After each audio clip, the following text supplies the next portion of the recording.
Guys, मौसम बदलने के साथ साथ जिस तरह लोगों के रुझानात चेंज होते हैं, वैसे ही उसके साथ साथ लोगों की सोच भी बदल जाती है। जैसा कि सर्दियों में डड्डू ज़मीन के अंदर छुप जाता है और गर्मी जब आती है तो वो बाहर निकल आता है। और जैसे कि जब भी इलेक्शन आते हैं उसके साथ ही हमारे नुमाइंदे भी हमें नज़र आ जाते हैं। 5 साल वो कहीं उनको अगवा करके रख दिया जाता है और वो किसी की हिरासत में होते हैं, रूपोश होते हैं। और इसकी सबसे आसान मिसाल इस तरह ले लो, जब इंसान जवान हो जाता है तो उसको शादी की ज़रूरत पड़ती है, मतलब कि उसका जायका बदल जाता है उम्र के साथ साथ।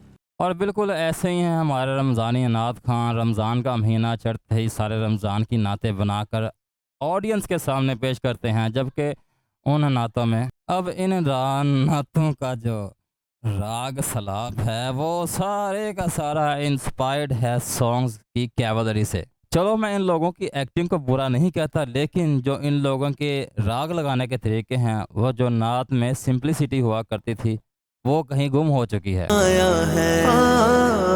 नात खानी एक मुकम्मल प्रोफेशनल बन चुकी है और इस प्रोफेशन को लोग एज अ प्रोफेशन लेते हैं। मेरा दोस्त है कि वो भी नात खां है और वो उसकी जो बात है ना, उसकी जो दिली ख्वाहिश है, एक बारी बस मेरा नाम चल जे, एक बारी बस मेरी नात थोड़ी जी ना मशहूर हो जाए थोड़ा जहा।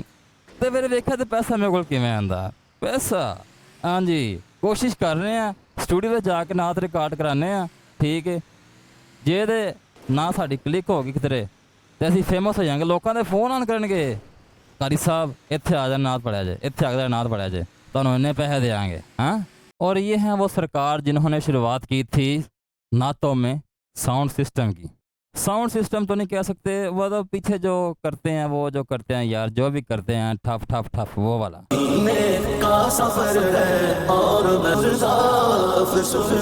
और ये बंदा सबसे सीजन प्लेयर है नात खानी में, यानी कि सबसे पुराना चावल है ये। अगर इस नात खान को तुम कहो ना कि अल्लाह की रज़ा के वास्ते अगर तुम मेरी महफिल में आके बगैर किसी किस्म के पैसे के, बगैर किसी किस्म के प्रोटोकॉल के नात पढ़ जाओ, तो बल्कि ये तो डायरेक्ट इनकी तरफ तुम्हारा रास्ता हो नहीं सकता।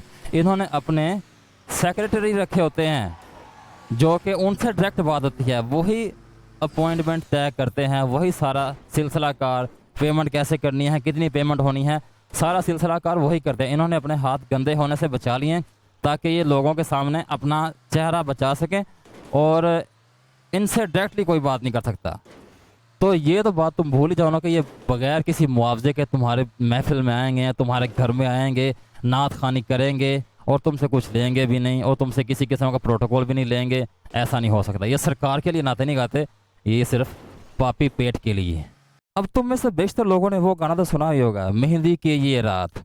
उसमें जो उसका जो वो था यार, जो वेव थी गाने की, मतलब जो साउंड था उसका या फिर जो उसके राग थे, उसी की तुम्हें झलक मैं दिखाता हूँ इस नात के शुरुआत में।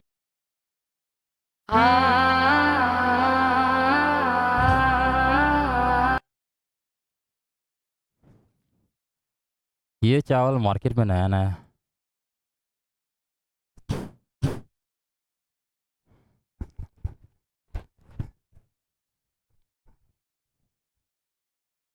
ये चावल अभी मार्केट में नया नया दस्तयाब हुआ है, मतलब इतना इतना पुराना नहीं है और ना ही इतना नया है। मतलब कि ये बंदा एक सीज़न खेल चुका है, ये सीज़न 2 में है। और इस लड़के ने क्या कमाल का नया ट्रेंड सेटअप किया है भाई। मतलब इन नात खानों को ज़्यादा मेहनत नहीं करनी पड़ती, कोई भी चीज़ खुद से क्रिएट नहीं करनी पड़ती। इनको ज़्यादा से ज़्यादा जो टाइम लगता है ना, वो यही लगता है कि कोई गाना इनको सूट कर जाए, इनकी जो नात की लय है उससे मैच हो जाए, फिर तो क्या ही बात है, सोने पे सुहागा।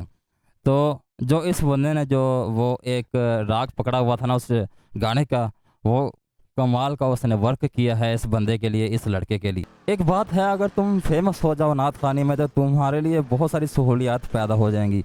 एक तो ये कि तुम्हें ज़िंदगी भर कोई काम नहीं करना पड़ेगा, दूसरा ये कि लोग तुम्हारी बहुत इज्जत करेंगे, और तीसरा ये कि तुम्हें खाने पीने की कोई टेंशन किसी किस्म की नहीं होगी भाई। जहाँ तुमने जाना है वहाँ पार्टी ने तुम्हारे लिए हैवी किस्म का लंगर तैयार करके रखना है।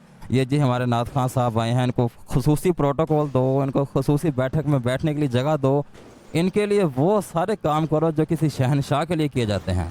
और ये है जी एक बच्ची जिसका नाम है आयत आरफ, जो कि ईद की एक नात से काफ़ी मशहूर हुई थी और उस मशहूरी को बेस बनाकर इसने वहीं पे अपने आप को खड़ा करना बेहतर समझा और इस इंडस्ट्री में ये काफ़ी हद तक उसे क्या कहते हैं यार, स्टैंड हो चुकी है। अब इसकी नात में अगर सिर्फ अल्लाह या रसूल का नाम ना हो तो बंदा डांस कर सकता है। मतलब कि इतनी हैवी जो है ना उसकी, वो क्या कहते हैं उसको, क्या कहते हैं, क्या, साउंड क्वालिटी।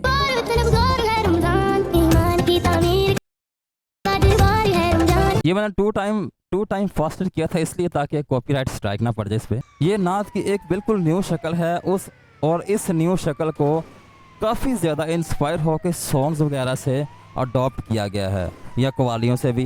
ज़्यादातर सॉन्ग्स ही होते हैं और जितनी भी आजकल की नातें हैं ना उनमें ज़्यादातर सॉन्ग्स को ही कॉपी किया जाता है। कोई क्रिएटिविटी नहीं है, जैसे कि मुज़फ़्फ़र वारसी के जो पुराने कलाम हैं उनमें क्या सादगी थी और क्या उनको सुनने का मज़ा आता था। एक बार बंदे के दिल में आता था कि यार ये हमारे नबी की शान है, ये अल्लाह ताला की शान है, और कितनी सादगी से बयान किया गया और कितने अच्छे तरीके से बयान किया गया कि सुनने वाले को ऐसा लगे कि ये वाकई में हम दो नात है। अब ये एक छोटा सा बच्चा है, इसको कोई इतनी ज़्यादा समझ बूझ नहीं है दुनिया जहान की, और ना ही इसको ज़्यादातर दीन के बारे में, मज़हब के बारे में इतना ज़्यादा पता है। लेकिन जो साउंड सिस्टम इसने इस नात में इस्तेमाल किया ना, कसम से यार, कसम नहीं यार मैं क्या बोल जाता हूँ, जो इसने साउंड सिस्टम अपनी नात में इस्तेमाल किया है ना, इतने कमाल के ठुमके लगते हैं उसमें कि यार तुम सच में कहोगे यार ये ठुमकों के लायक है। अगर सिर्फ इसमें अल्लाह और रसूल का नाम निकाल दिया जाए तो ये ठुमकों के लायक है पूरी तरह से। सुना दो मैं तुम्हें। अब मुझे तुम लोग ये बताओगे तुम्हें चस आया कि नहीं? इतने कमाल के ठुमके, इतने कमाल के झुमके लगते हैं। अब इसकी उम्र देखो कितने है, इसकी उम्र इतनी ज़्यादा नहीं है। जब ये बड़ा होगा, जब ये 5 साल बाद 10 साल बाद अपने करियर में आगे बढ़ेगा तो इसने किस किस्म की आफत लेके आनी है भाई, क्योंकि इसका डेब्यू इतना हैवी किस्म का हो रहा है। तो इसकी जो इसकी ग्रूमिंग है वो कितनी ज़्यादा हैवी होगी और कितनी ज़्यादा खौफनाक होगी। और इसके करियर में जब ज़्यादा ऊंचाई आ गई, ज़्यादा ये अपने करियर में कामयाब हो गया तो भाई ये तूफ़ान आनी रहा, तूफ़ान।